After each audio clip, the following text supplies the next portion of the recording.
Hello viewers, स्वागत है आप सभी का मेरे यूट्यूब चैनल स्कूल ट्यूशन गुरुजी में। बच्चों, हम कर रहे थे आपका चैप्टर या अध्याय इम्प्रूवमेंट इन फूड रिसोर्सेस, यानी खाद्य संसाधनों में सुधार। और आज हम इसमें पढ़ने वाले बच्चों आपका फिश फार्मिंग और प्रोडक्शन, यानी मत्स्य पालन और उत्पादन बच्चों। तो चलिए बच्चों, बिना टाइम वेस्ट के शुरू करते हैं अपने टॉपिक को।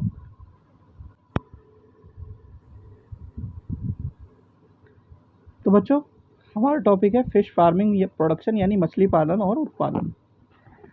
तो बेसिकली जब हम फिश फार्मिंग या मछली पालन की बात करते हैं बच्चों, तो हमें मछलियाँ दो प्रकार से प्राप्त होती है। पहला है नेचुरल रिसोर्सेज, यानी प्राकृतिक संसाधनों से जिसमें मछली पकड़ते हैं हम।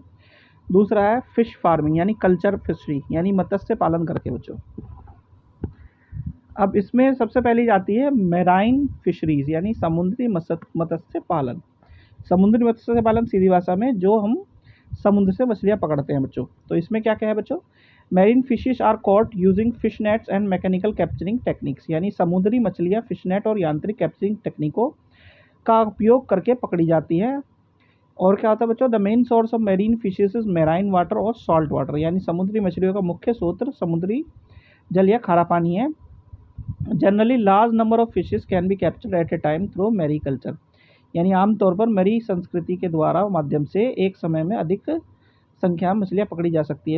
इसके एग्जाम्पल है बच्चों ट्यूना, बॉम्बे डक, प्रॉन्स। ठीक है बच्चों, ये इसके उदाहरण है कुछ जो हमें मिलते हैं बच्चों।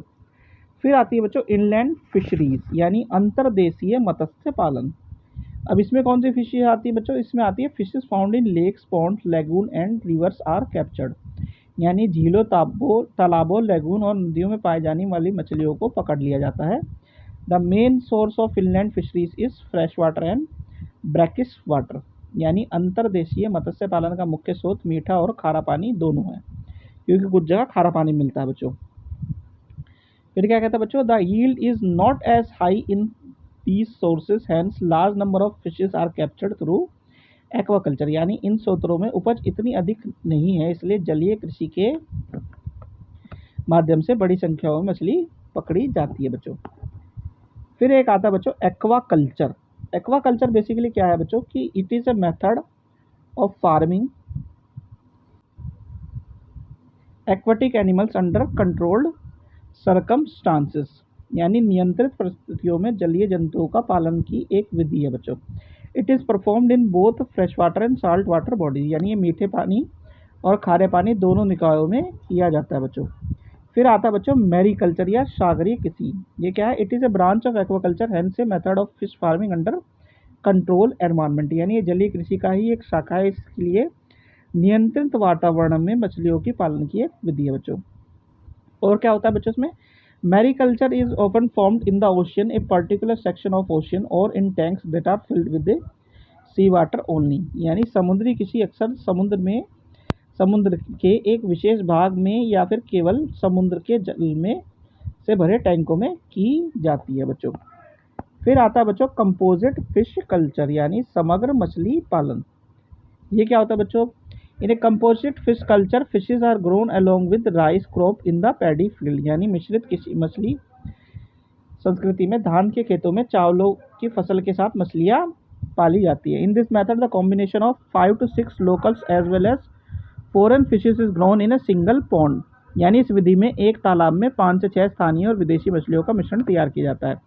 सच species are selected because they have different food habits and would not compete for the food with each other, यानी ऐसी प्रजातियों का चयन किया जाता है क्योंकि इनका खान पान की आदतें अलग अलग होती हैं, वे भोजन के लिए एक दूसरे से प्रतिस्पर्धा नहीं करेंगी बच्चों। और क्या होता है बच्चों इसमें? Some of them are surface feeders, यानी some are middle zone feeders while others are bottom feeders, यानी इनमें से कुछ सतही फेडर है, कुछ मध्य क्षेत्र में फेडर है, जबकि कुछ अन्य निचले क्षेत्र में फेडर है। They would rather eat all the food in the pond, यानी ये तालाब में सारा खाना खाना पसंद करेंगी। As a result the fish yield in the pond increases, यानी परिणाम स्वरूप तालाब में मछलियों की पैदावार क्या होती है बच्चों? बढ़ जाती है। अब बात कर लेते हैं बच्चों इन टेक्स्ट क्वेश्चन की। तो सबसे पहला क्वेश्चन आपका हाउ आर फिश ऑब्टेन्ड, यानी मछली कैसे प्राप्त की जाती है? तो there are two ways of obtaining fish, one is from natural resources which is called capturing fish, the other way is by fish farming which is called culture fishery. यानी मछली प्राप्त करने के दो तरीके हैं, प्राकृतिक संसाधनों से जैसे कैप्चर फिशिंग कहते हैं, दूसरा तरीका मछली पालन है जिसे कल्चर फिशरी भी कहा जाता है बच्चों। फिर है क्वेश्चन नंबर 2। क्वेश्चन नंबर 2 क्या कहता है बच्चों, what are the advantages of composite fish culture, यानी मिश्रित मछली पालन के क्या क्या फायदे हैं। तो पहली चीज़ क्या है बच्चों इसमें, इन composite fish culture a combination of 5 और 6 species is used in a single fish pond. यानी मिश्रित मछली पालन में एक ही मछली तालाब में 5 या 6 मछली प्रजातियों के संयोजन का उपयोग किया जाता है। फिर क्या होता है बच्चों, these species are selected so that they do not compete for food among them and having different types of food habitat। यानी इन प्रजातियों का चयन इसलिए किया जाता है ताकि उनमें भोजन के लिए प्रतिस्पर्धा ना हो और अलग अलग प्रकार की भोजन की आदतें उनमें हो बच्चों। As a result the food available in all the parts of ponds is used. यानी परिणाम स्वरूप तालाब के सभी भागों में उपलब्ध भोजन का उपयोग किया जाता है। For example, catlas are surface feeder, rohus fed in the middle zone of the pond, mrigals and common carps are bottom feeders, and grass carps fed on the weeds. Together, these species can use at all the food in the pond without competing with each other। यानी उदाहरण के लिए कैटलास सतह पर भोजन करने वाली होती हैं, रोहास तालाब के मध्य क्षेत्र में भोजन करने वाली, मृगल्स और कॉमन सकल तल पर भोजन करने वाली होती हैं, और ग्रास खरपतवार पर भोजन करते हैं। साथ में प्रजातियां एक दूसरे के साथ प्रतिस्पर्धा के लिए बिना तालाब में सभी का भोजन उपयोग कर सकती हैं।